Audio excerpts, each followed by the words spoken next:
bukan berpatokan kepada sekedar nilai-nilai yang ada di sekolah, nilai yang diraport, bukan itu. Tetapi pendidikan yang mampu menyiapkan peserta didiknya untuk mampu menghadapi dunia ke depan. Dan kalau saya lihat dari bisnisnya Bank Syariah ini lebih fair dibandingkan konsep-konsep bisnis yang ada. Makanya Yayasan DEK itu tertarik beralih dari konvensional ke syariah. Sama-sama kita sukseskan mereka belajar, sama-sama kita ciptakan generasi Indonesia Emas 2045.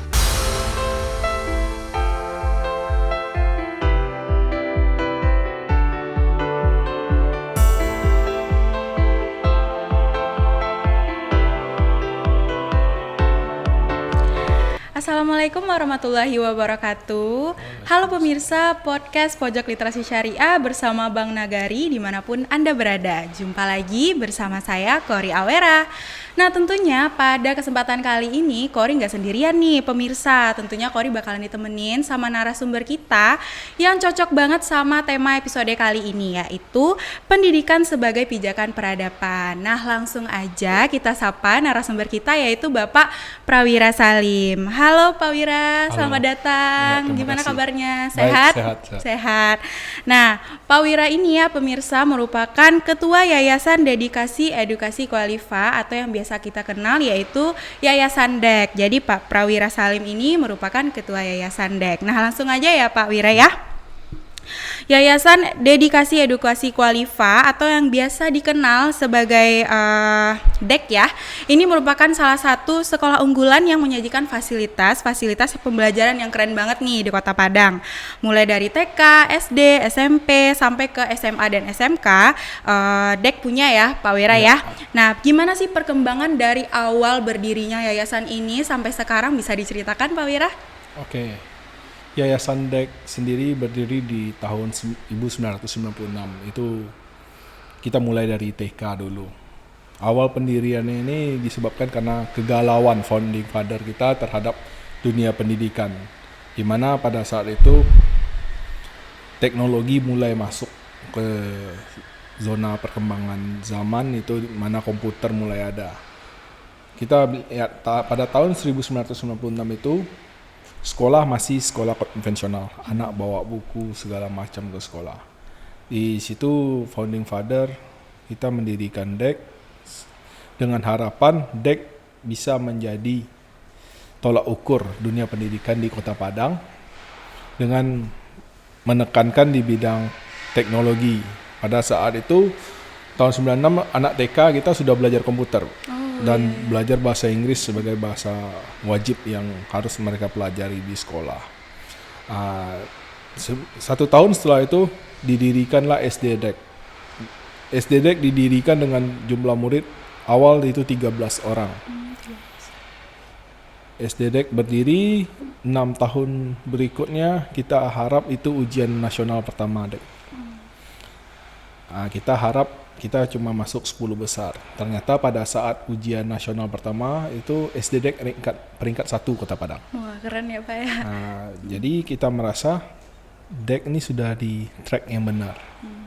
Maka tahun 2003 itu kita buka SMP, 2005 kita buka SMK, dan yang terakhir yang bungsu di 2015 kita buka SMA. SMA ya. Gitu. Nah itu dia pemirsa perkembangan dedikasi edukasi khalifa atau Yayasan DEK dari tahun 1996 ya Pak, mulai dari TK dan playgroup, dan kabarnya itu menjadi salah satu sekolah yang menerapkan pelajaran komputer usia dini ya. Nah apa sih yang melatar belakangi Yayasan DEK ini untuk mulai fokus ke dunia pendidikan Pak? Apa aja latar belakangnya bisa sampai fokus ke dunia pendidikan sampai saat ini? Melihat dunia pendidikan pada saat itu, anak-anak kita itu sukses dilihat bukan dari sekolah, tetapi kebanyakan mereka ikut les private di luar. Di situ DEK hadir karena melihat ada sesuatu yang salah di dunia pendidikan, sehingga anak-anak itu bisa berhasil tuh bukan karena sekolah. Banyaknya les-les private di luar. Sehingga DEK pengen hadir menunjukkan kualitas pendidikan itu seperti apa sih sebenarnya. Maka pada saat DEK hadir itu kita cuma berharap cuma 10 besar di Kota Padang, tahu-taunya bisa nomor 1 Kota Padang yang SD dan SMP selalu masuk 3 besar.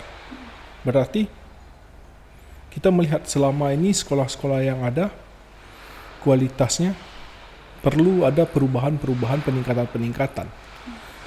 DEK hadir dengan harapan supaya kita bisa menjadi cambuk atau pemicu, trigger bagi sekolah-sekolah lain, yuk berubah sama-sama untuk majukan dunia pendidikan. Itu dia ya. Nah, berarti sebagai cambuk untuk sekolah-sekolah lain juga ya, Pak ya. Nah, menurut Bapak pendidikan awal dari peradaban, pendidikan pijakan untuk masa depan. Nah, pendidikan apa sih yang menurut Pak Wira, pendidikan seperti apa yang dibutuhkan saat ini agar peradaban saat ini tuh lebih berkembang? Menurut Pak Wira itu pendidikan seperti apa? Pendidikan yang menyesuaikan dengan perkembangan zaman. Kita melihat sekarang, dulu zaman revolusi industri 1.0 itu mulai adanya peradaban manusia. Dan itu perubahan revolusi industri 1.0 itu mesin uap. Berikutnya ada produk massal. 3 otomatisasi. Sekarang digital. Digital ya. Ke depan adalah citizen society. Kita harus menyiapkan, pendidikan harus menyiapkan generasi-generasi ini untuk mampu bersaing ke depan. Bukan berpatokan kepada sekedar nilai-nilai yang ada di sekolah, nilai yang dirapor, bukan itu. Tetapi pendidikan yang mampu menyiapkan peserta didiknya untuk mampu menghadapi dunia ke depan, mampu bersaing, berkompetisi terhadap perubahan dunia yang begitu cepat. Kalau dulu kita bisa bersantai-santai melihat, karena revolusi industri 1.0, 2.0 jaraknya ratusan tahun. 2.0 ke 3.0 masih ratusan tahun. 3.0 ke 4.0 cuma puluhan tahun. 4.0 ke 5.0 nggak sampai 10 tahun perubahan. Jadi perubahan yang begitu cepat, peran pendidikan harus menyiapkan peserta didiknya harus bisa beradaptasi, berinovasi, dan berkreasi terhadap perubahan-perubahan itu. Makanya melihat sekarang pemerintah dengan kurikulum merdekanya itu menyiapkan siswa-siswa itu untuk berpikir kritis, kreatif, berkolaboratif, berakhlak, menyiapkan siswa-siswa untuk mampu bersaing lah masa yang akan datang. Nah, itu dia pemirsa. Jadi pendidikan yang sesuai dengan zaman ya, Pak Wira ya. Nah, kalau boleh tahu nih Pak, apa saja sih prestasi dari Yayasan DEK baik itu akademik maupun non akademik? No, yang dari mana dulu? Wah, akademik banyak atau nih non kayaknya akademik? nih. Boleh dari akademik boleh? Akademik, kalau dari SD kita peringkat 1, peringkat 2 selalu di Kota Padang. SMP selalu 5 besar, kejuaraan-juaraan matematika, IPA, bahasa Inggris, olahraga kita sering mengikuti dan pernah mewakili Sumbar juga di event-event nasional untuk SMP. SD juga begitu. Yang SMA, SMK, kalau SMA kita untuk olahraga, kesenian kita kuat, dan akademiknya bahasa Inggris, IPA kita juga pernah mewakili Sumatera Barat. Kalau untuk SMK kita, karena bidang kita akuntansi, selalu di jurusan kita itu selalu nomor 1 untuk SMK DEK. Tidak pernah merasakan nomor 2, itu belum pernah untuk SMK DEK.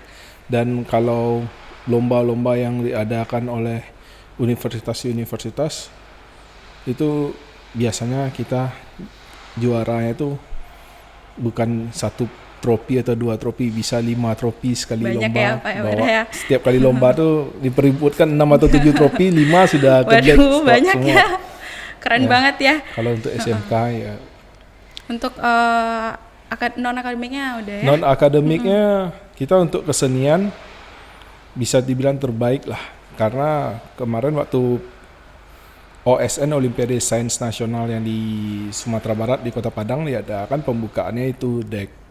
Dan lomba dance kita pernah runner up se-Indonesia juga. pernah. Untuk kesenian, kalau di non akademik kita lebih fokus ke kesenian yang lebih kuat. Apa sih kunci sukses biar bisa menjaga prestasi itu? Apa sih kunci dari Yayasan DEK ini, Pak? Kunci suksesnya adalah komitmen dan berdisiplin. Komitmen dan berdisiplin ya. Nah, itu dia, jadi kuncinya harus komitmen dan disiplin ya pemirsa kalau mau sukses ya dan menjaga prestasinya. Nah, kabarnya saat ini pembayaran SPP siswa DEK itu melalui Bank Nagari Syariah. Apa aja sih produk yang sudah dimanfaatkan oleh Yayasan DEK ini di Bank Nagari Syariah, Pak? Itu kita ada yang pakai MPP, bisa pakai MPP, bisa virtual account dan bisa QRIS. Oh, bisa QRIS ya? QRIS juga bisa. Berarti udah keren banget ya bisa QRIS ya SPP-nya.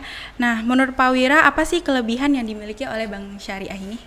Bank Nagari Syariah. Bank Syariah ini adalah sebuah metode keuangan sih yang berbeda, sangat berbeda dari metode keuangan konvensional yang ada.